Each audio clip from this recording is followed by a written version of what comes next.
लाहौर को पाकिस्तान का दिल कहा जाता है। ज़माने कदीम में लाहौर एक फसील के अंदर महदूद था और शहंशाह अकबर ने लाहौर के चारों तरफ 13 दरवाजे बनवाए थे जो 30 फुट ऊंची दीवार से मिले हुए थे।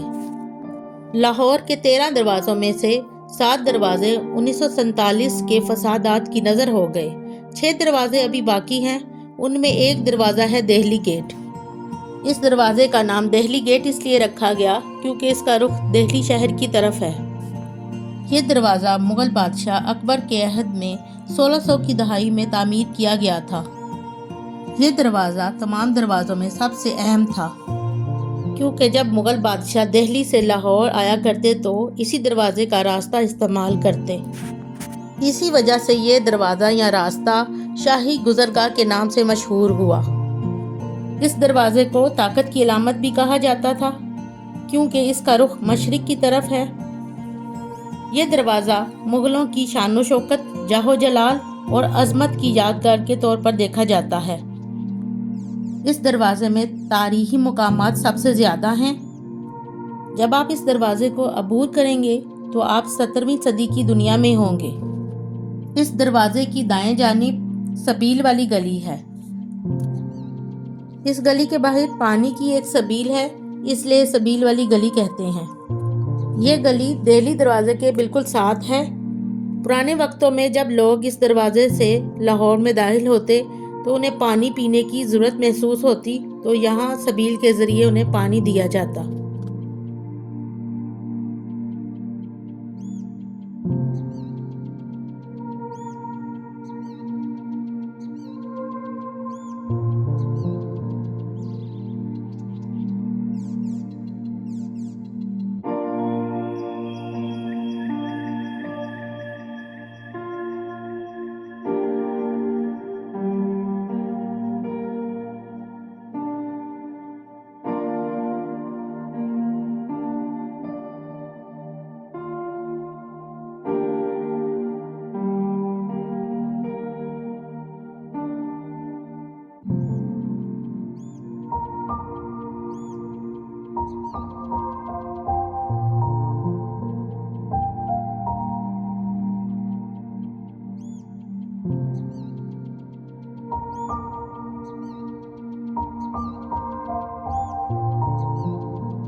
ये छोटी सी गली इतनी खूबसूरत दिखाई देती है कि इसकी दीवारों, यहाँ पर रखे हुए गमलों और पौधों को देखकर अंदाज़ा होता है कि वॉल सिटी अथॉरिटी ने किस कदर इस गली को सजा के रखा है और अंदरूने लाहौर के तहफ़्फ़ुज़ के लिए कितना काम कर रही है।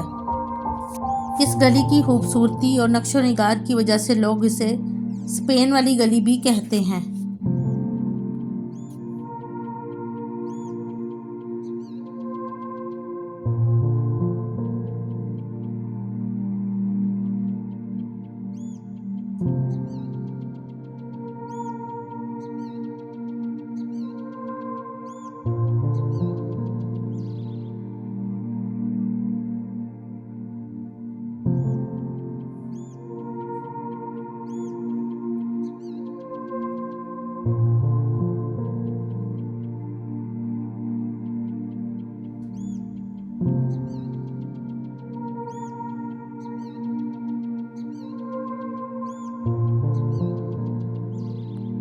चंद कदम आगे जाएं, यहाँ पर आपको हुक्के वाली गली मिलेगी, जहाँ पर पार्टीशन से पहले हुक्के मिलते थे, इसलिए इस गली का नाम हुक्के वाली गली रखा गया।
ये है गली सुरजन सिंह। सुरजन सिंह एक हकीम और एक शायर थे। तकसीम से पहले सुरजन सिंह इस गली में रिहाइश पजीर थे, इसलिए ये गली सुरजन सिंह के नाम से मंसूब है। जैसे ही आप इस गली को देखेंगे, लाहौर से आपकी मोहब्बत ज़्यादा हो जाएगी।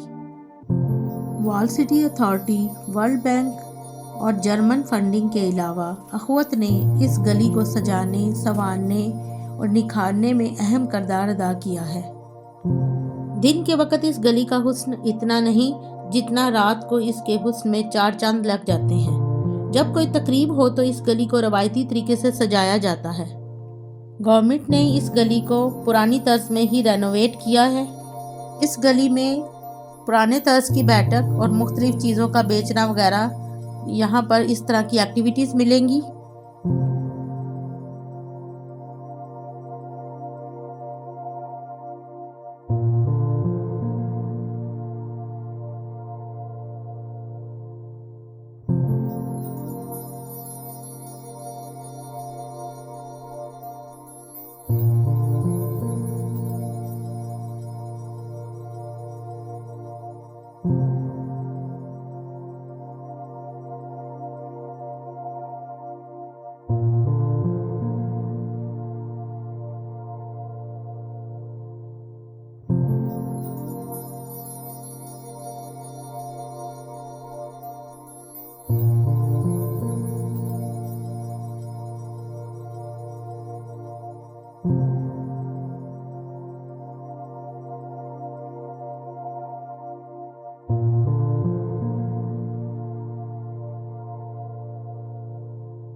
इस दरवाजे के बाएं जानिब 400 साल पुराना शाही हमाम है, जिसे मुगल रॉयल बाथ भी कहा जाता है। यहाँ शाही खानदान और शाही खादमीन नहाने और मसाज करवाने आते थे। इसकी वीडियो मैंने नहीं बनाई क्योंकि इसकी वीडियो ऑलरेडी मेरे चैनल पर मौजूद है, लिंक मेरे डिस्क्रिप्शन में है। शाही हमाम के सामने अकबरी मंडी शुरू होती है। ये वो मंडी है जहाँ से बरतानवी ईस्ट इंडिया कंपनी अपनी तिजारत किया करती थी। इसके अलावा इस दरवाजे के अंदर दीनानाथ की हवेली और कुआं, सुल्तान ठेकेदार की हवेली, वजीरहा मस्जिद जो मुगलिया शाहकार है, सुनहरी मस्जिद, मरियम ज़मानी मस्जिद, गुरु अर्जुन राम का जन्म स्थान, आसिफ जाह की हवेली और लाहौर हवेली मौजूद है।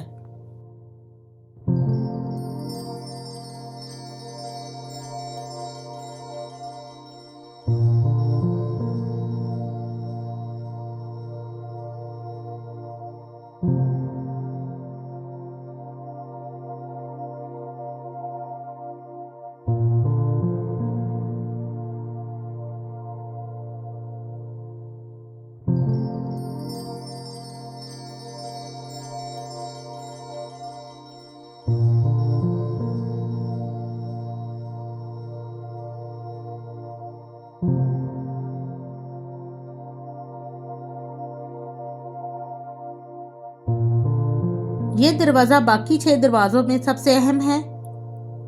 बिल्डिंग का सबसे दिलचस्प हिस्सा गेट की छत की तरफ जाने वाली सीढ़ियां हैं।